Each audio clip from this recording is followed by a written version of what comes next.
हम लोग भगवद गीता के चौथे अध्याय के 10वें श्लोक को देख रहे हैं और लिंक बड़ा स्पष्ट है कि भगवान के जन्म कर्म को जान करके व्यक्ति कैसे भक्त भगवान के पास कैसे पहुंच जाते हैं। कौन बोलेंगे? आप में से कोई बोल पाते हैं तो आप बोलिए, माइक ले लीजिए।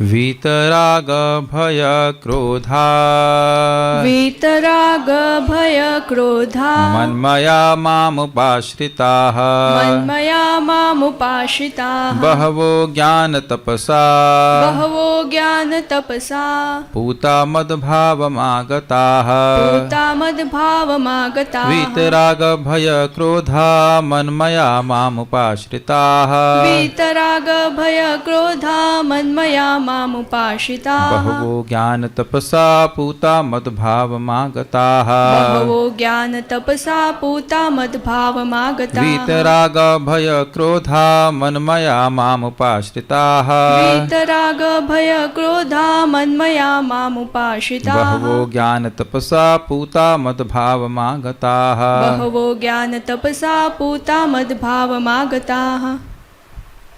आवाज़ कम बता रहे हैं। Is it less for everyone और हरे कृष्णा? आवाज़ तो ठीक लग रही है। कम है? लेस?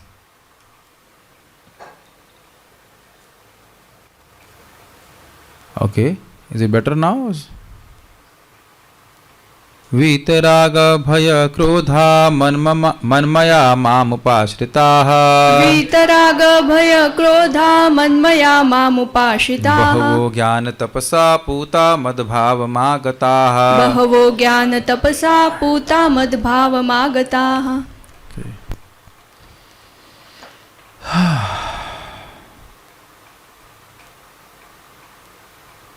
जैसा कि पहले कहा जा चुका है, विषयों में आसक्त व्यक्ति के लिए परम सत्य के स्वरूप को समझ पाना अत्यंत कठिन है। क्यों? परम सत्य में डुअलिटी नहीं है, द्वैतता नहीं है। राग द्वेष, सुख दुख, मान अपमान में फंसा हुआ व्यक्ति भगवान के तत्व को समझना उसके लिए कठिन होता है। सामान्यतः जो लोग देहात्म बुद्धि में आसक्त होते हैं वे भौतिकतावाद में इतने लीन रहते हैं कि उनके लिए समझ पाना असंभव सा है कि परमात्मा व्यक्ति भी हो सकता है।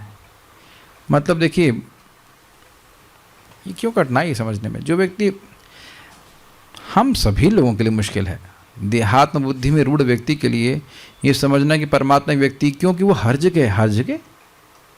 हर जगह कोई एक व्यक्ति कैसे हो सकता है? लोग ऑब्वियसली श्रद्धा से हम स्वीकार कर लेते हैं, लेकिन इस तरह की धारणा करना, आप आसपास देखने चलिए, घड़ी में भी वही व्यक्ति है, पंखे में भी व्यक्ति है, लाइट में, ज़मीन पे भी। इसका क्या मतलब है? व्यक्ति तो एक जगह रहता है ना। आप यहाँ हैं, घर में नहीं ना। मैं यहाँ हूँ तो अपने रूम पे नहीं हूँ। या हर जगह रहने वाला व्यक्ति। क्यों? क्योंकि धारणा क्या है? 1 - 1 = 0। लेकिन भगवान सब जगह रहने वाले हैं और फिर भी भगवान अपनी सत्ता अलग बना के रखते हैं। ऐसे भौतिकतावादी व्यक्ति इसकी कल्पना तक नहीं कर पाते कि ऐसा भी दिव्य शरीर है जो नित्य तथा सच्चिदानंदमय है। क्यों? क्योंकि हमारे सारे शरीर कैसे हैं? अनित्य हैं और असत, अचिद और निरानंद हैं। हम लोग सुन तो लिए हैं सच्चिदानंदमय सच्चिदानंद, लेकिन है क्या सच्चिदानंद ये समझ नहीं पा रहे हैं। इसकी अनुभूति तो जब व्यक्ति भक्ति में प्रगति करेगा, भगवान डायरेक्ट उसको परसेप्शन देंगे, तब वो समझ पाएगा। शाश्वत स्वरूप का मतलब क्या है? हम लोग रूप लगातार चेंज हो रहे हैं, लगातार। लगता नहीं ना, लगता नहीं है, लेकिन लगातार चेंज हो रहा है। नहीं तो वृद्ध कैसे हो रहे होते? जिस चीज़ का अनुभव ही नहीं कर रहे हैं हम कहीं पे भी, तो समझने में कठिनाई नहीं होगी। और जो भी धारणा होगी वह तो हम उसी तरह से धारणा करेंगे जो हमारे आसपास दिखता है। तो इसीलिए कह रहे हैं मुश्किल है। भौतिकतावादी धारणा के अनुसार शरीर नाशवान, अज्ञानमय तथा अत्यंत दुख में होता है। अतः जब लोगों को भगवान के साकार रूप के विषय में बताया जाता है तो उनके मन में शरीर की यही धारणा बनी रहती है। अर्थात मन में यही सोचेगा कि गोपियों का शरीर भी इस जगत की स्त्रियों की तरह है और भगवान का शरीर भी इस जगत के पुरुषों की तरह है, और उनके बीच में आदान प्रदान भी जगत के पुरुषों और स्त्रियों के समान जैसा होता है। इसे कहते हैं मन्यते आत्मवत जगत। जैसा मैं हूँ वैसे दूसरों को सोचता हूँ। ऐसे भौतिकतावादी पुरुषों के लिए विराट भौतिक जगत का स्वरूप ही परम तत्व है। इसको आपने दूसरे स्कंद में सुना था कि जो व्यक्ति भगवान के दिव्य स्वरूप की धारणा मन में नहीं कर सकता, उसको सहायता करने के लिए बोला जा रहा है कि पाद मूलम क्या था, पाताल ही एतस्य पाद मूलम, पाताल लोग इस भगवान के चरण के तलवे हैं। तो इस प्रकार से भौतिक जगत को देख करके भगवान की धारणा करना शुरू करता है। तो कम से कम भगवान की धारणा है, कुछ भगवान से संबंध है तो शुद्ध होना शुरू होता है। फलस्वरूप वे परमेश्वर को निराकार मानते हैं और भौतिकता में इतने तल्लीन रहते हैं कि भौतिक पदार्थ से मुक्ति के बाद भी अपना स्वरूप बनाए रखने के विचार से डरते हैं। क्या मतलब है?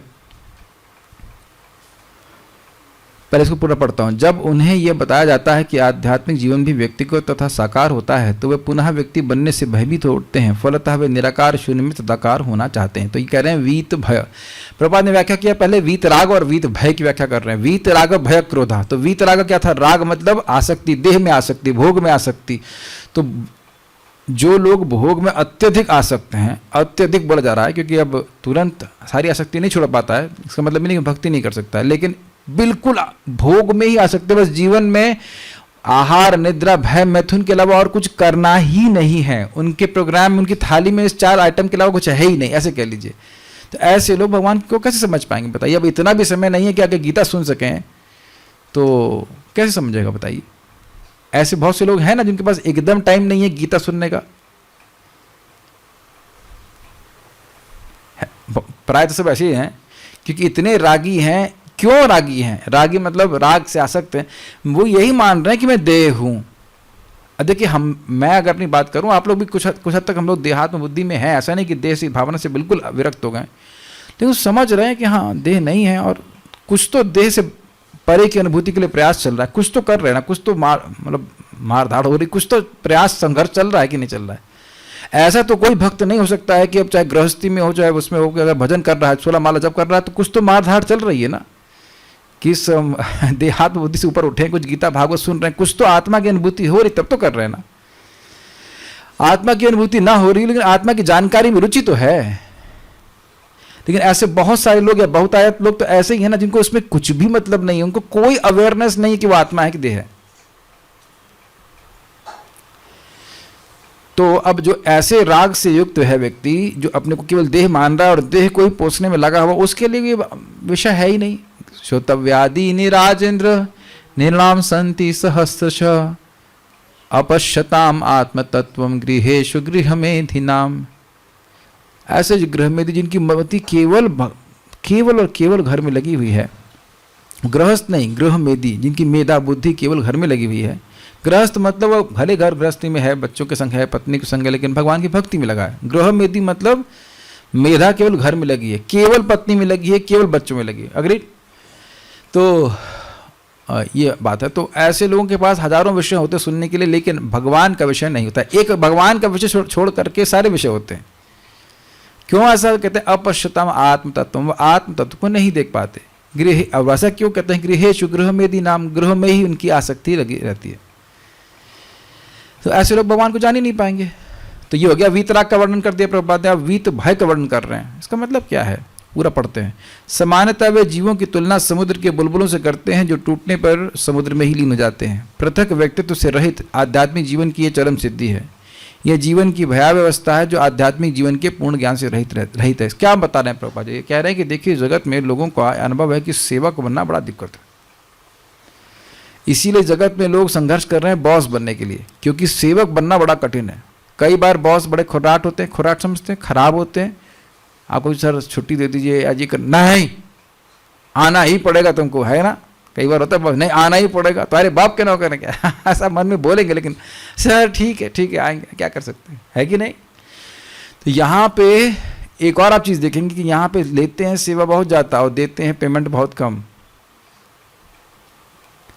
बहुत कोई भाग्यवान होगा जो कम काम करके पैसा कमा ले, है कि नहीं। लेकिन प्रायः तो लोगों को बहुत काम करना पड़ता है। मैं समझता हूँ प्राइवेट में तो 10 लाख आपको क्या कहते हैं काम कराएंगे तो शायद 10,000 रुपये देंगे। मैं तो समझता हूँ ऐसे होता होगा, मतलब पता नहीं क्या रेशियो होता है, ऐसे रहता होगा।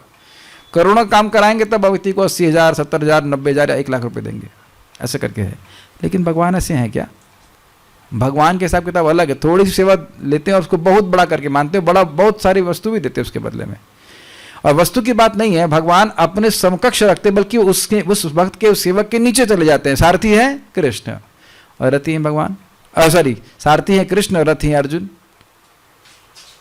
जबकि अर्जुन सेवक हैं और कृष्ण स्वामी हैं। तो ऐसा प्रिय स्वामी और सेवक का संबंध शाश्वत रूप से हो सकता है, ऐसी कल्पना वह करते नहीं। इसलिए वो सोचते हैं कि इस जगत में व्यक्ति बन के और संबंधों को रख करके हम दुख पाए हैं, अच्छा होता कि कोई संबंध होता ही नहीं। Is that okay? तो संबंध जब व्यक्ति बनोगे तो संबंध तो रखना ही पड़ेंगे, तो इसलिए ठीक है व्यक्ति ही नहीं बनेंगे, हम निर्विशेष ब्रह्म में जाकर के लीन हो जाएंगे, समाप्त हो जाएंगे। इस बड़ी सुंदर बात भक्ति विज्ञान महाराज समझा रहे थे, बड़ा सुंदर बात। कह रहे हैं कुछ लोगों, कुछ धर्मों की आधार भय पे आधारित होता है। बौद्ध धर्म के अनुसार, बौद्ध धर्म के अनुयायियों का सम्मत है कि आपका जब तक ये देह रहेगा तब तक आपको दुख मिलेगा ही, और इससे बचने का कोई उपाय नहीं है, इस दुख से बचने का। इसलिए अपने आप को ध्वंस कर दो, अपनी सत्ता को ही समाप्त कर दोगे तो दुख भी समाप्त हो जाएगा। तो ये भय पे आधारित हुआ कि नहीं? दुख का भय, और उससे कोई बचने का उपाय है नहीं। इसको दिखा रहा है कि भगवान बड़े क्रूर हैं, उनसे तुम बच के निकल नहीं सकते, उसका मतलब है समाप्त कर दो। देखिए इस जगत में लोग सुसाइड कब करते हैं? इसी तरह से करते हैं ना, क्रोध में आकर। भय का रिजल्ट एक क्रोध भी आता है, लेकिन जब आपको देखें कुछ नहीं हो सकता, मैं कुछ नहीं कर सकता, आदमी भयभीत हो रहा है, कुछ नहीं कर सकता, फ्रस्ट्रेट हो जाता है, व्यक्ति आत्महत्या कर लेता है। तो ये एक प्रकार की निहिलिस्टिक थ्योरी कहलाते हैं, या फिर कह सकते हैं अपने को नाश करने की बात होती है। वो आत्मा की बात नहीं करते, अजीब सी बात करते हैं कि नाश हो जाएगा तो निर्वाण प्राप्त हो जाएगा और तुम दुख से निवृत्त हो जाओगे, सुख की प्राप्ति होगी पता नहीं, लेकिन दुख से निवृत्त हो जाओगे। तो यही बात बोल रहे हैं कि पृथक व्यक्तित्व से रहित रहना चाहते हैं, वो इंडिविजुअल नहीं रहना चाहते। जबकि आप जानते हो कि भक्त होने के नाते हम लोग को एक आध्यात्मिक शरीर प्राप्त होगा और हम भगवान की सेवा कर सकेंगे। लेकिन इसके बिल्कुल अजीब, ये अलग टेंजेंट जा रहा है जहाँ पे वो व्यक्तित्व को चाहते ही नहीं है। संबंध खराब, जैसे आंखें खराब तो आँख फाड़ लो, आँख में कोई दर्द हो आँख निकाल दीजिए, खत्म। ये इनका सिस्टम है। तो यहाँ पे जो हाँ प्रभात उदाहरण देते हैं उसका कि नहीं आगे वाले में आएगा। तो इस जगत में संबंध दुख देते हैं कि नहीं, स्पेशली भौतिकतावादी संबंध। तो अब इनको आध्यात्मिक संबंध और कृष्ण को केंद्र में रखकर जो संबंध किए जाते हैं उनका तो जानकारी नहीं है। तो सोचते हैं अब ये तो जो भी मालिक हैं वो परेशान करने वाले होंगे, और ऐसा मालिक जो सर्वशक्तिमान हो उसकी तो कंप्लेन भी कहीं लॉन्च नहीं कर सकते, कि उसके खिलाफ तो कोर्ट केस भी नहीं कर सकते। तो बेहतर है, समझ गए ना कौन भगवान के, अगर भगवान को स्वीकार करते हैं सर्वशक्तिमान के रूप में तो वो तो हमेशा बॉस बने रहेंगे, वो तो हमें ऑर्डर देते रहेंगे हमेशा के लिए, हम तो परेशान हो जाएंगे। इसलिए अच्छा है कि हम अपने व्यक्तित्व को नष्ट कर ले। तो इस भय से, एक खराब बॉस के भय से जिसका अनुभव उनको इस जगत में होता है, वे आध्यात्मिक जगत में जो आध्यात्मिक बॉस हैं उनके ऊपर वो आरोपण कर देते हैं कि वह भी ऐसे खड़ूस होंगे। आप लोग अगर मान लीजिए आप तो गवर्नमेंट जॉब में हैं, तो आपको पता होगा कि एक बॉस आ जाया है, फिर वो ट्रांसफर होकर के दूसरा बॉस आ जाता है। तो कभी अच्छा बॉस आ गया तो लोग खुश, और जब खराब बॉस आ जाता है तो सोचते हैं कि यार कब जाए यहाँ से, ये कब जाएगा, है कि नहीं। और मान लीजिए वो बॉस कभी ना जाने वाला हो तब, तो फिर हम कहेंगे सच्चा हम ही चले जाते हैं, यहाँ तो हम जी नहीं पाएंगे, है ना। तो वो लोग सोचते हैं कि भगवान तो भाई शाश्वत बॉस है और खड़ूस होंगे वो भी यहाँ के लोगों की तरह। तो वैसे अच्छा है कि हम अपने आप को समाप्त कर लें। इस भय से वह भगवान के व्यक्तित्व को स्वीकार नहीं करते हैं। अब आप समझ लीजिए, और अपने व्यक्तित्व को भी स्वीकार नहीं करते हैं। भगवान ने कहा कि नैति मामेति सुवर्जुना, वह मेरे पास आते हैं, मद भावम आगता, मेरे भाव को प्राप्त करते हैं, जैसे मैं सच्चिदानंद हूं वैसे वो भी हो जाते हैं। तो ये सुनकर के आपको खुशी हो रही है, लेकिन ये इन्फॉर्मेशन इनके पास नहीं है। मद भावम आगता, मेरी सत्ता को प्राप्त करते हैं, मेरे धाम को प्राप्त करते हैं, मेरे जैसे ऐश्वर्य को प्राप्त करते हैं। भगवान बड़े उदार हैं। उदार नहीं है इस जगत में कोई स्वामी अपने बराबर धन देता है किसी सेवक को? नहीं देता ना। और सार्ष्टी का क्या मतलब होता है? सार्ष्टी का मतलब होता है भगवान के समान ऐश्वर्य। जो लोग बहुत सुंदर होते हैं वो ही बिल्कुल नहीं चाहते कि उनके साथ वैसा कोई व्यक्ति सुंदर हो। अग्रीड? यस। और भगवान सारूप्य देते हैं ना अपने सेवकों को। सारूप्य एक को नहीं बहुतों को देते हैं। भगवान की उदारता नहीं है।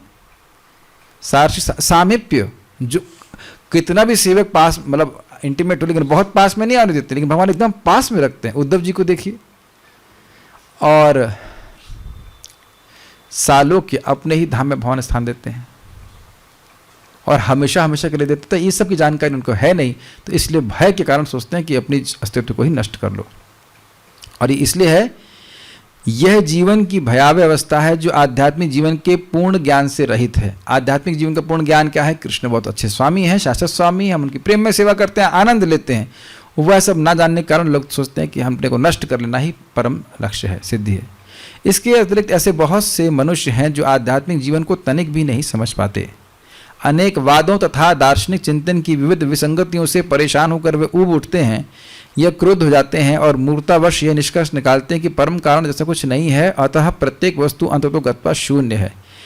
ऐसे लोग जीवन की रुग्णावस्था में होते हैं। कुछ लोग भौतिकता में इतने आसक्त रहते हैं कि वे आध्यात्मिक जीवन की ओर कोई ध्यान नहीं देते, और कुछ लोग तो निराशावश सभी प्रकार के आध्यात्मिक चिंतनों से क्रुद्ध होकर प्रत्येक वस्तु पर अविश्वास करने लगते हैं। इस अंतिम कोटि के लोग किसी न किसी मादक वस्तु का सहारा लेते हैं और उनके मति विभ्रम को कभी कभी आध्यात्मिक दृष्टि मान लिया जाता है। प्रभुपाद जी इसको समझाते हैं, वीत क्रोधा क्या है, बात को समझा रहे हैं प्रभुपाद जी, बड़ा सुंदर है। बहुत बार लोग आध्यात्मिक विषयों पर चिंतन करते हैं, तो एक फिलोसफर ये बोलेगा, एक दार्शनिक वो बोलेगा, दूसरा दानिश ये बोलेगा, ये और वो हो जाते हैं कंफ्यूज। आप अगर ट्रेन में कभी प्रीचिंग करिए तो बहुत बार लोग जेन्युइनली कंफ्यूज हो जाते हैं। कहते हैं आप बोल रहे हो कृष्ण भगवान है, वो बोल रहे हैं शिवजी भगवान है, ये बोल रहे हैं दुर्गा जी भगवान, हम करें तो करें क्या?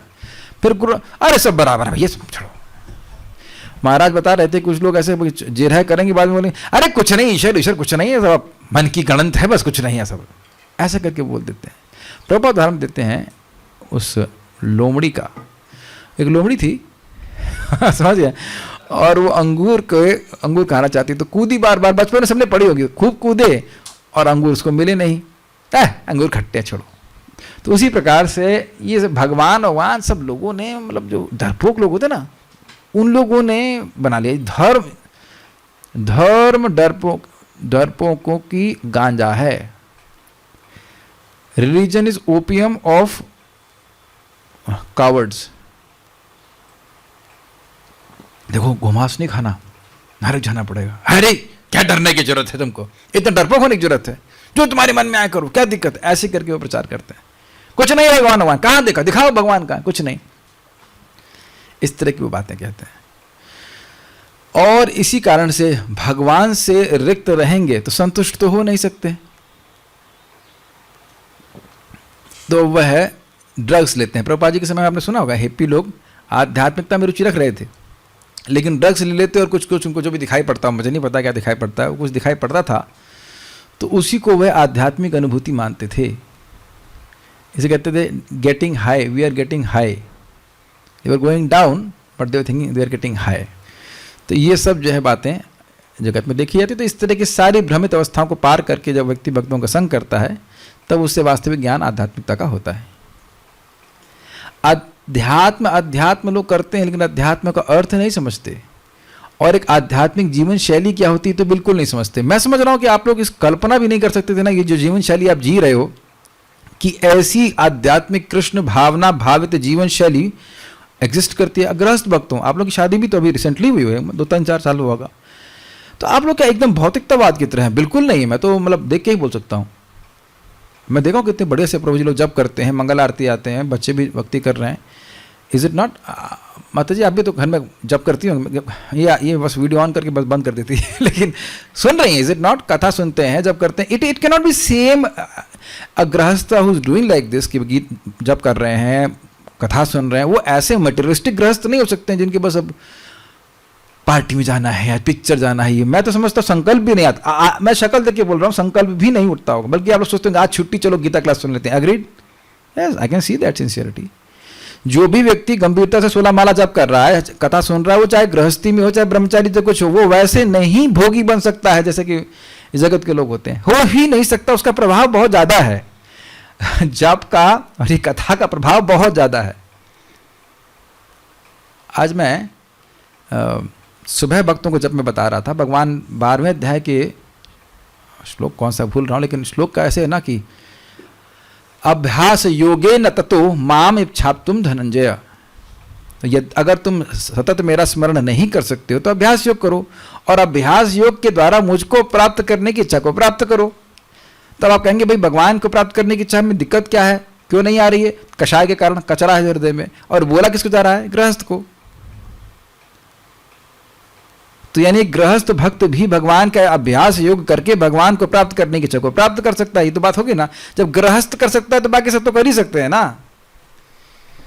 जो जंजाल में पड़ा है जो जंजाल में पड़ा है उसको बताया जा रहा है कि तुम कर सकते हो, और जो फ्री है उनका, आप मेरी बात समझ पा, कैमित समझ में आ रहा है कि नहीं? अर्जुन गृहस्थ है कि नहीं, वो भी क्षत्रिय है, मैनेजर है, सब कुछ, तो उनको भगवान कह रहे हैं कि तुम अभ्यास योग, हम लोग अभ्यास करते हैं ना भक्ति का, ऐसा भक्त हो नहीं गए, भक्ति का अभ्यास कर रहे हैं। तो अब भक्ति का अभ्यास करने से क्या होगा, जो हृदय का कचरा है, कषाय है, वो समाप्त हो जाएगा, और जैसे कचरा समाप्त हुआ तो भगवान को प्राप्त करने की उत्कंठा जागृत हो जाएगी। Is it okay? तो ये बोला किसको भगवान ने? अर्जुन को, गृहस्थ भक्त को। तो जानबूझ के गृहस्थ को क्यों चुने? क्योंकि अगर ब्रह्मचारी को चुन लिए होते तो कहते ब्रह्म तो गृहस्थ वालों को बहाना मिल जाता, नहीं तो वो तो ब्रह्मचारी को बोला है, हम तो ना अभ्यास कर सकते हैं। लेकिन एकदम स्पष्ट बोला, आज मैं बहुत रिफ्लेक्ट कर रहा, एकदम स्ट्रांग बोल रहे हैं कि अभ्यास योग करोगे, भक्ति योग करोगे तो तुम्हें मुझे प्राप्त करने की इच्छा को प्राप्त कर लोगे, और भगवान को प्राप्त करने की इच्छा आ गई, उसके बाद कुछ बचा नहीं, फिर आराम से हो जाएगा सब कुछ। प्रभुपाद बड़ा सुंदर बोलते हैं प्रवचन में, इसी 4.10 में, भगवान अंदर ही बैठे हैं और देखते हैं कि क्या तुम उनको प्राप्त करने की इच्छा रखते हो। जैसे ही इच्छा करते हो भगवान की सहायता शुरू हो जाती है। ध्यान दीजिएगा, जैसे ही कोई जीव, कोई भी व्यक्ति किसी भी आश्रम में हो, किसी व्यवस्था में हो, स्त्री हो, पुरुष हो, बच्चा हो, इसकी जैसे ही इच्छा आई कि मैं भगवान की प्राप्ति करूंगा, उसकी सहायता भगवान उधर से खोल देते कि हृदय में बैठे हुए। बहुत अच्छी बात है। ध्रुव महाराज का निर्णय था ना, और वो निष्काम होकर भजन करने नहीं जा रहे थे, उनको पूरा ब्रह्मा जी से बड़ा राज्य चाहिए था। उन्होंने ये सोचा भी नहीं था कि मैं निष्काम भक्ति करूंगा, उनको बताया भी नहीं गया कि निष्काम भक्ति की जाती है, कुछ नहीं। ये संकल्प था कि मुझे भगवान विष्णु का दर्शन प्राप्त करना है, और देखिए भगवान ने स्वयं नारद जी को भेज दिया, नित्य मुक्त पार्षद। तो वो एक इच्छा आ जाए बस कि भगवान को प्राप्त करना, उसके बाद तो भगवान की प्राप्ति में कठिनाई नहीं है। आप ये मानते हैं कि भक्ति करना आसान है, श्रवण कीर्तन करना तो कोई दिक्कत है नहीं है, कठिन है इच्छा। इच्छा अगर हो व्यक्ति की तो कठिनाई क्या है? बैठ करके कथा सुनना, प्रसाद खाना, जप करना, कोई नया काम तो, बड़ा कठिन काम तो नहीं कर रहे हैं। उससे और अधिक कठिन काम जगत में लोग कर रहे हैं जिसका रिजल्ट निल है, लेकिन इच्छा होने के कारण कर रहा है व्यक्ति। सब बातें देख पा रहे हैं सब लोग? यस। तो बात इस चीज की है कि ये सारी इच्छा कैसे प्राप्त होगी? ये सारी जो आप देख रहे हैं, वीत राग, वीत भय, वीत क्रोध व्यक्ति कैसे होगा? भगवान के बारे में प्रचुर मात्रा में श्रवण करके। एकदम आप खुश होते हैं ना, कभी कोई सोचते होंगे ना मैं गोलोक पहुंच गया है, भगवान के संग, और इस रूप में नहीं जैसे हम लोग देख रहे हैं, लेकिन एक होता है ना भावना कि हम पहुंचेंगे, हम खेलेंगे कूदेंगे, इस तरह की।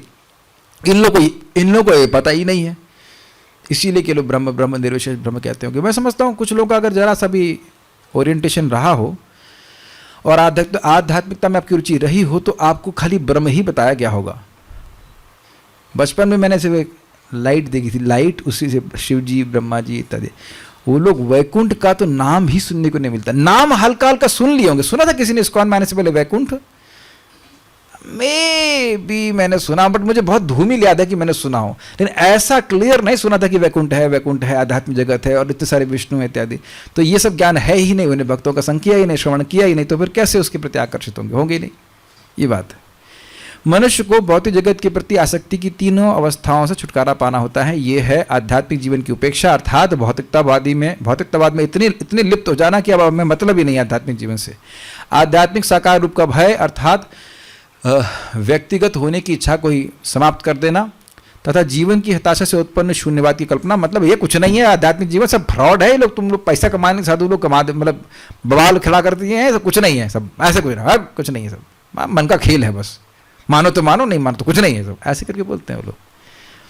और क्या है? दारू भी है, दारू पियेंगे, ये बहुत अच्छा है, दारू सत्य है।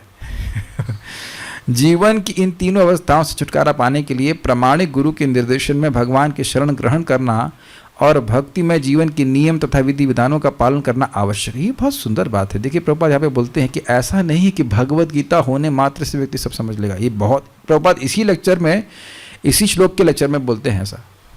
व्यक्ति भागवत के पास जाना चाहिए, भक्त के पास जाके सीखना चाहिए कि क्या क्या है, क्या करना क्या है। सबकी देखिए स्वभाव अलग होता है, और अपना स्वभाव केवल किताब पढ़ करके समझ में नहीं आ जाता है। चाहे कोई भी किताब पढ़िए, अपना स्वभाव सबको समझ में आ जाता तो लोग डॉक्टर के पास क्यों जाते? साहब हमारा शरीर में दिक्कत है, तो तुम्हारा देह है तो तुम अपने आप जानो? नहीं, डॉक्टर जानता है कि उस देह में क्या प्रॉब्लम है, उसे क्या दवा देनी चाहिए। ये तो नहीं है अब हम दवा की दुकान पर जाए, ये अच्छी लग रही है, पिंक वाली गोली दे देना, ग्रीन वाली ये भी अच्छी है, एक पिंक एक ग्रीन, रेड ग्रीन का अच्छा कॉम्बिनेशन है, येलो और ब्लू, खा लूँगा ठीक हो जाएंगे। ऐसा होता है क्या? दवा है लेकिन अपना सामर्थ्य नहीं होता है, इसीलिए व्यक्तिगत निर्देशन की जरूरत पड़ती है। कैसे भोग लगाना है, मैं देख रहा था एक भक्त हैं, हमको जानते हैं, हम साथ में रह रहे, तो डिवोटी किचन की सेवा कर रहे हैं, कई महीनों से सब्जी ला रहे हैं, आज तक भोग लगाना नहीं सीखे। सेवा कहाँ कर रहे हैं? सेवा नाम क्या लिए डिपार्टमेंट का? मैंने है डिवोटी किचन। तो मुझे बिल्कुल लिटरली हाथ पकड़ के सिखाना, देखो ऐसे करो, आचमन लो, खिचड़ी में डालो, ऐसे करके। उनको ये भी पता नहीं था कि हमारे बर्तन भगवान के बर्तन अलग होने चाहिए। अच्छा, कोई गलती नहीं है, ये सब चीज़ें हाथ पकड़ के सिखानी पड़ती, तब लोगों को समझ में आता है। हम लोगों को बहुत सिखाया गया, ये वाले पोछो, कपड़े को ऐसे पोछो, ये कपड़े को वहाँ पे रख दो, फिर हम लोग भूल जाते थे, फिर क्या किया तुमने, सॉरी सॉरी सॉरी, अच्छा फिर वहाँ पे रखो, फिर पोछो, ये कपड़ा अलग, भगवान का ये। इतना आईआईटी में, जितना आईआईटी में हम सीखे उतना और कहीं सब नियम पी हम नहीं सीखे, बहुत सिखाया गया। और ये एकदम हाथ पकड़, और सर ने नहीं सिखाया, जो सर ने जिन भक्तों को सिखाया उन्होंने सिखाया। सर से ना पकड़ पकड़ के सिखाएंगे तुम हमको, make sense to you? Practical बातें सीखनी पड़ती है। आप लोग को ऐसा नहीं सिखाते कुछ लोग, इस बातें हैं। और मार्गदर्शन प्राप्त, देखिए नहीं, प्रामाणिक गुरु जरूरी नहीं कि आप दीक्षा गुरु की बात करें, दीक्षा गुरु कोई नहीं सिखाएंगे तिलक कैसे लगाते हैं, तिलक तो आप पहले लगाना शुरू कर देते हो, अग्रीड? मान रहे ना इस बात को? बहुत सारे इसलिए शिक्षा गुरु होते हैं जो आपको सिखाते हैं अलग अलग लेवल पे, कोई पथ वर्त में प्रदर्शक है, कोई शिक्षा गुरु है, कोई दीक्षा, ऐसे करके। सभी का उद्देश्य में भक्ति में प्रगति करने के लिए सहायता करना होता है। ठीक है, स्वागत, हरे कृष्ण। भक्तिमय जीवन के नियम तथा विधि विधानों का पालन करना आवश्यक है। कोई जप ना करना चाहे, प्रसाद ना हम भोग लगा सकते हैं, जप ना हम जप नहीं कर सकते, और कोई तरीका बताइए? तो यही तरीका है, उसके अलावा और कोई तरीका नहीं है। प्रकाशश्च कर्मणि अभ्यासात, जैसे व्यक्ति इन कर्मों को करता रहता है वो उसके जीवन में प्रकाशन हो जाता है, आध्यात्मिक ज्ञान का वो सीखना होता है। भक्तिमय जीवन की अंतिम अवस्था भाव या दिव्य ईश्वरी प्रेम कहलाती है। भक्ति साम्य सिंधु के अनुसार भक्ति का विज्ञान इस प्रकार है। तो प्रभुपाद श्लोक क्यों कोट कर रहे हैं? भाव शब्द की व्याख्या कर रहे हैं, मद भावम आगतः, तो भाव भक्ति को प्राप्त हो जाता है। तो प्रभुपाद ने अनुवाद किया है प्रेम भक्ति को प्राप्त हो जाता है, तो एक ही अर्थ है, भाव भक्ति के बाद प्रेम भक्ति मिली जाती है। आदौ श्रद्धा ततः साधु संगोथ भजन क्रिया ततो नर्थ निवृत्ति स्यात् ततो निष्ठा रुचिस्ततः अतासक्तिस्ततो भावस्ततः प्रेमाभ्युदंचति साधकानाम अयम प्रेमणा प्रादुर्भावे भवेत्क्रमः। This is very nice. प्रारंभ में आत्म साक्षात्कार की समान इच्छा होनी चाहिए, अर्थात यह इच्छा भी लोगों की नहीं होती है। आदौ श्रद्धा, मुझे भक्ति में प्रगति करनी है। जैसे देखिए, आप कोई एग्ज़ाम क्वालिफाई करना चाहते हैं तो एक मूल इच्छा आती है, हाँ मुझे एग्ज़ाम पास करना है। फिर उस इच्छा के आधार पर लोगों से पूछता है कहाँ एग्ज़ाम हो सकता है, क्या तैयारी करनी होती है, इत्यादि इत्यादि इत्यादि इत्यादि। उसी प्रकार से व्यक्ति की श्रद्धा होती है, कुछ उसको रुचि होती है, हाँ भक्ति कर रहे हैं, भक्ति करना चाहिए। जिससे पहले एक दो स्टेप और हैं, महत कृपा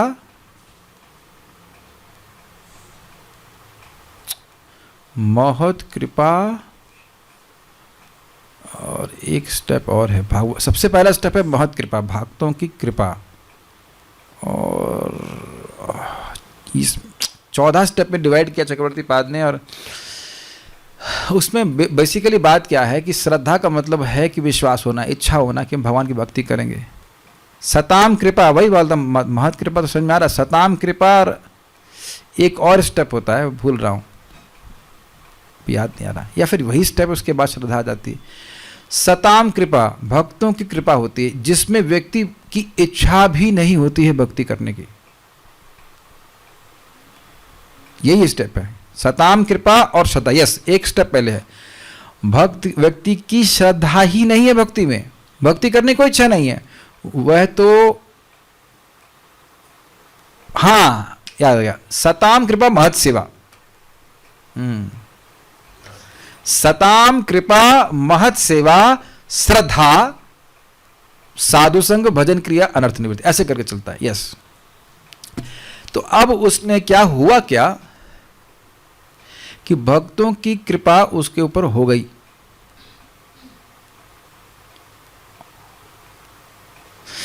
ओह I am just so any, अब मैं शब्द भूल रहा हूँ, वो दो शब्द उनकी इनका लिंक है, कौन सा पहले कौन सा बाद में है याद नहीं आ रहा है, लेकिन एक बात है, जैसे मान लीजिए कोई व्यक्ति धाम में आता है और उसकी इच्छा भगवान के बारे में सुनने की बिल्कुल नहीं है, दर्शन करने आया, श्यान महत सेवया विप्र पुण्य तीर्थ निषेवनाथ, पुण्य तीर्थों का सेवन करने के लिए आया, हम तीर्थ जाते हैं और वहाँ कथा चलती रहती है और अनजाने में वो कथा सुनने बैठ गया, तो अब अभी तक उसने कोई प्लानिंग नहीं करी थी कथा सुनने की, तो इसलिए आप ये नहीं कह सकते थे कि उसका श्रद्धा है, कोई आदर बुद्धि नहीं थी, जब सुनने लग गया तो बड़ा अच्छा है, अगली बार वह श्रद्धा से युक्त होकर के आ रहा है, अब वह प्लान कर रहा है, श्रद्धा आ गई ना कि हमें भक्ति करनी है, अब साधु संग कर रहा है, तो वह साधु संग योजनाबद्ध तरीके से किया जा रहा है, यहाँ पे भक्त लोग आए ना, सभी लोग योजनाबद्ध बना करके आए, योजना बना करके आ रहे हैं कि नहीं आप लोग, तो अब योजनाबद्ध तरीके से आने लगा तो उसको कहा जाएगा साधु संग, भक्तों की संगति कर रहा है, और उसके संगति में आकर फिर वो भजन क्रिया करने से लगता है, ये सब आप लोग संग होते हुए दिख रहा है कि नहीं, ये विज्ञान है, दिख रहा है ना, भजन क्रिया कर रहे हैं, जप कर रहे हैं, ये लोग जप करते हैं, अच्छा ये लोग भी जप कर रहे हैं, हाँ कर तो रहे हैं, हम भी करेंगे, 2 माला 4 माला 5 माला, ये इंपॉर्टेंट है, यानी कि अगर कोई व्यक्ति भक्ति में प्रगति कर रहा है और सच्चे साधुओं का संग कर रहा है तो उसको भजन क्रिया का उपदेश जरूर मिलेगा। एक व्यक्ति थे, वो किसी भक्त का संग कर रहे थे, और जैसा रहा भक्त, मैंने उस व्यक्ति को महाराज की प्रवचन दिए सुनने के लिए, उसको बड़े अच्छे लगे, तो वो व्यक्ति बोला नहीं तुम्हारा भी लेवल नहीं है महाराज के प्रवचन सुनने का, परम पूज्य राधा गोविंद महाराज की, ना नो नो, वो व्यक्ति समझ सकते हैं कि हम ओपनली कर सकते हैं, बिल्कुल इनसिंसियर रहा व्यक्ति, इतने सारे लोग भक्त सुन करके भगवान के भक्त बन रहे हैं, भागवत सुनने का इच्छा मात्र ही एक योग्यता है भगवान को, भागवतों को सुनने की, और वो जानबूझ के कह रहे हैं इनको कि तुम्हें तो योग्यता नहीं भागवतों सुनने की, अरे कान दिए हैं ना सुनने के लिए, कि फिल्मी गाने सुनने की योग्यता है हमारी, बस हैं ऐसे लोग। जो व्यक्ति आपको भजन क्रिया का उपदेश नहीं दे रहा है तो वो साधु हुआ कहाँ, देख रहे हैं ना आपके सामने लिखा है साधु संग, यस बहुत अच्छा बताया भक्त ने, सताम कृपा महत सेवा श्रद्धा गुरु पादाश्रय भजनेशु स्पृहा भक्तिर, ये हम बता रहे हैं, बहुत अच्छा सिस्टम है, भक्त ने ढूंढ के बता दिया, I don't know how it can be, okay, मैं जिन्हें भेजा है वो दोबारा से भेजिए इसके ऊपर, अगर एवरीवन पे भेज दी ताकि सब लोग देख पाएं। तो पहला स्टेप है सताम कृपा, भक्तों की कृपा, भक्त लोग जोर जोर से कीर्तन कर रहे हैं, कीर्तन का आयोजन हो रहा है, ये कृपा हो रही है, वो जिसको मिल जाए सुनने को मिल जाए, और उसके बाद महत सेवा, मतलब उसने भक्तों ने कथा प्रसारित कर दी, कीर्तन प्रसारित कर लिया, तो अब वह गलती से महत सेवा कर लिया, महत्व का सेवन कर लिया, महत संग अनजाने में कर लिया, सेवन समझ रहे थे, दवा का सेवन करते रहे, उस तरह से महत संग हो गया उसका, और उससे उसके हृदय में इच्छा आ गई कि हम फिर से भजन करेंगे, हम इनका फिर से मिलने आएंगे, ये कहने का अर्थ है, समझ रहे। पहले कोई श्रद्धा नहीं थी, लेकिन उसने गलती से संग कर लिया, गलती का मतलब भगवान की व्यवस्था रही होगी जो भी रहा, और फिर श्रद्धा जाती है, श्रद्धा के बाद शब्द है गुरु पादाश्रय, उसको बोला गया साधु संग। गुरु का मतलब दीक्षा गुरु ही नहीं होगा, गुरु का मतलब शिक्षा गुरु हो, उन वैष्णव में गुरु बुद्धि हो जाए कि ये हमारे स्नेही हैं, ये हमारे हितैषी हैं, इनकी बात हम मानेंगे, समझ रहे हैं, सारा कुछ दिख रहा है अपने जीवन में ऐसा होते हुए। साधु अगर पहले बोला जाता भक्ति में आने से पहले, तो आप क्या सोचते हो, हाँ वो शनि बाबा वाले साधु ना, वही तो सोचते साधु होते हैं ना बोलो, और उनसे आप एक रत्ती भर का भी with all due respect Divya ज्ञान के प्रवचन का उपदेश नहीं कर सकते, एग्रीड। और बाकी जो साधु बन के घूम रहे हैं उनके पास ज्ञान है ही नहीं, लिटरली इस्कॉन की बात छोड़ दीजिए आप, तो इस्कॉन छोड़ने के लिए बोल रहा हूं, इस्कॉन को अगर अलग रख दिया जाए तो बाकी लोगों के पास कुछ ज्ञान है ही नहीं, वास्तविक ज्ञान कुछ नहीं है गीता का। ये निंदा नहीं की जा रही है, आप प्रवचन सुनकर देखिएगा, मत देखना, लेकिन अगर आप उनके पास कुछ नहीं कि आप कौन हैं, भगवान कौन है, उनका क्या संबंध है, कुछ नहीं बता पाएंगे, उनको पता ही नहीं है बात। तो साधु संग अगर किसी ने किया तो क्या होगा, फिर भजन क्रिया होगी ही। तो अगर कहे कि मैं भक्तों का संग कर रहा हूं, भक्तों का संग कर रहा हूं, तुम्हारी माला कहां है, माला किस चिड़िया का नाम है ना। साधु संग किया तो भजन क्रिया होगी, और भजन क्रिया हो रही है, करते हो सोलह माला, हाँ कर रहे हैं, चाय नहीं छूटी, अभी चाय नहीं छूटी आपको, अच्छा वजन क्रिया कर रहे हैं तो उसका प्रभाव क्या है? अनर्थ निवृत्ति होगा। पैरासिटामोल खा रहे हैं तो बुखार कम होना चाहिए। तत्वनिष्ठा, और जैसे जैसे अनर्थ निवृत्ति होती चली जाएगी, व्यक्ति को रस बढ़ने लग जाएगा तो वो फिक्स्ड होता चला जाएगा, और फिक्स्ड होता जाएगा उसकी रुचि बढ़ती जाएगी, उसके बाद आसक्ति, भाव और प्रेम, तो मद भाव मांगता। इस तरह से वो अन्य स्टेशन पार करके आ जाएगा भाव के स्तर पर। ये प्रभात ने व्याख्या किया, बहुत अच्छा है, ठीक है। प्रारंभ में आत्म साक्षात्कार की समान इच्छा होनी चाहिए। इससे मनुष्य ऐसे व्यक्तियों की संगति करने का प्रयास करता है जो आध्यात्मिक दृष्टि से उठे हुए हैं और उसको लगता है कि उठे हुए हैं।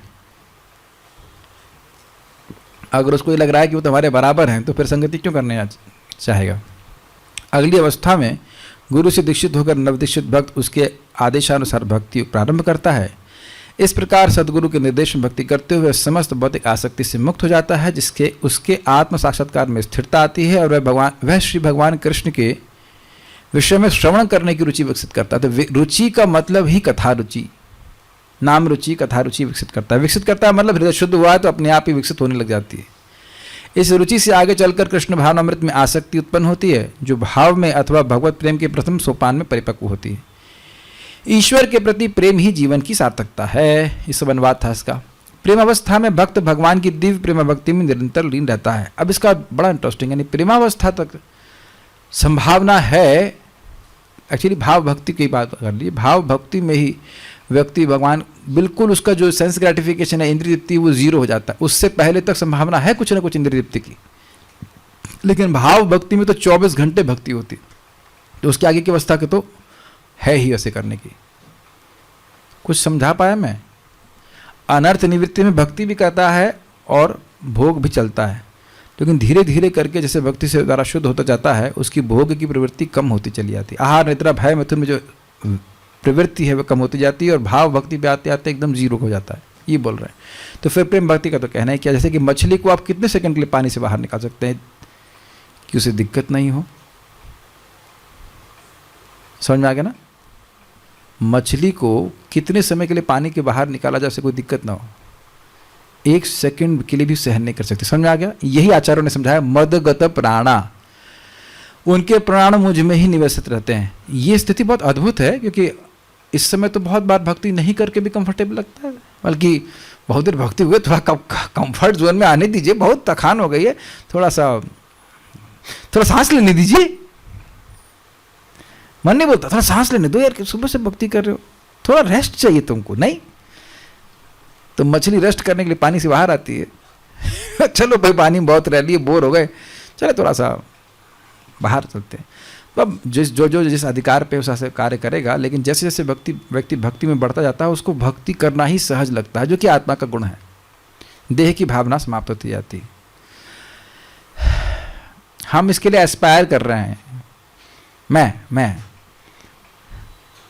पर मुझे राधा रमण महाराज तो मजाक कर रहे थे, कह रहे थे व्यगवान हमारी स्थिति तो ऐसी है कि इंद्रिय तृप्ति नहीं मिलती, तो जैसे थोड़ी देर भी नहीं मिलती तो मछली अगर पानी के जैसे बाहर निकल के तड़पड़ाती है, ऐसे हम तड़पड़ाने लगते हैं, व्यग्र हो जाते हैं। बड़े बड़े साधु कितने नम्रता से बोलते हैं। महाराज तो बड़ा अच्छी तरह से बोलते हैं, भगवान हमारी स्थिति तो ऐसी है कि मछली को पानी से बाहर निकालेंगे, तड़पड़ाएगी, ऐसे हमारी इंद्रिय तृप्ति नहीं मिलेगी तो हम परेशान हो जाते हैं। ऐसे करके महाराज बता रहे थे। लेकिन ऐसी स्थिति भगवान की भक्ति में भी आ जाती है। एक क्षण के लिए भी वह कृष्ण को भूल नहीं पाता, बल्कि बोला जाता है कि महान भक्त को कहा तुमको तीनों लोगों का राज्य दे देंगे, आधे क्षण के लिए भूल जाओ, नहीं भूल सकता। हमें कहेंगे आधा क्षण, अरे आधा जीवन भूल जाऊंगा, पूरा जीवन भूल जाऊंगा। अगर जीवन तो मिलते रहेंगे, राज्य थोड़ा मिल रहा है। अभी राज्य नहीं मिलता, तीनों लोगों का राज्य, तीनों लोगों का राज्य आसानी से मिलता नहीं है। मनुष्य देह तो मिल जाएगा, 2-3 बार प्रसाद वसाद खा लेंगे, कोई बात नहीं, मिल जाएगा, लेकिन छोड़ देंगे भक्ति, कोई दिक्कत नहीं। लेकिन भक्ति इतनी सुखमय है कि ऐसा उन्नत भक्त आधे क्षण के लिए भी कृष्ण को नहीं भूलता। ये सब भक्ति की स्थिति है। अतः भक्ति की मंद विधि से प्रामाणिक गुरु के निर्देश में सर्वोच्च अवस्था प्राप्त की जा सकती है। अब एक प्रश्न कहेंगे, प्रभु जी आप तो कहते हो भक्ति सर्वश्रेष्ठ है, सबसे तेज है। हाँ सबसे तेज है, तो अन्य तो कितने मंद होंगे सोच लीजिए। जैसे लिफ्ट अब 100 किलोमीटर प्रति घंटे की स्पीड से नहीं भागती है। कभी सोचिए अगर मान लीजिए 1 से आपको 7वें फ्लोर पे जाना है और 100 की स्पीड से भागती, तो उसको एक्सेलरेट कितना तेजी से करना पड़ता है। और हमारी हालत क्या होती इसमें? कुछ आप समझ रहे हैं ना? ये उदाहरण आपने कभी सोचा नहीं ना? कई बार सुना होगा कि भक्ति लिफ्ट के समान है। तो लिफ्ट सीढ़ी पे चढ़ने से तो बहुत तेज है, लेकिन लिफ्ट को इतना तेज नहीं किया जाता है कि व्यक्ति सहन ही ना कर पाए। आपने देखा है लिफ्ट, ऐसा ना उदाहरण समझ रहे हैं ना, लिफ्ट चल रही है और उसमें पहली बात तो मालूम भी नहीं चल रहा होता कि चलती है। बहुत बार लिफ्ट ऐसी होती है, और नहीं तो आप देखेंगे लिफ्ट शुरुआत में ऐसा लगता है कि नीचे दब गए, ऐसा होता है अनुभव। जो लोग फिजिक्स पढ़े हैं वो समझ रहे हैं मैं क्या कह रहा हूँ। वो जी वी कुछ फैक्टर होता है उसका, आपको एक्सेलरेशन अनुभव होता है उसका।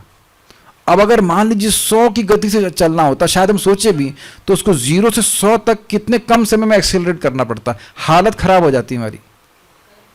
हाँ, बहुत तेज झटका लगता, तो हम घबरा जाते, परेशान होते। इसलिए भगवान क्रमशः शुद्ध करते हैं। हम लोग बोलते हैं भगवान जल्दी शुद्ध करो, लेकिन हम जल्दी शुद्धिकरण को सहन भी कर पाएंगे?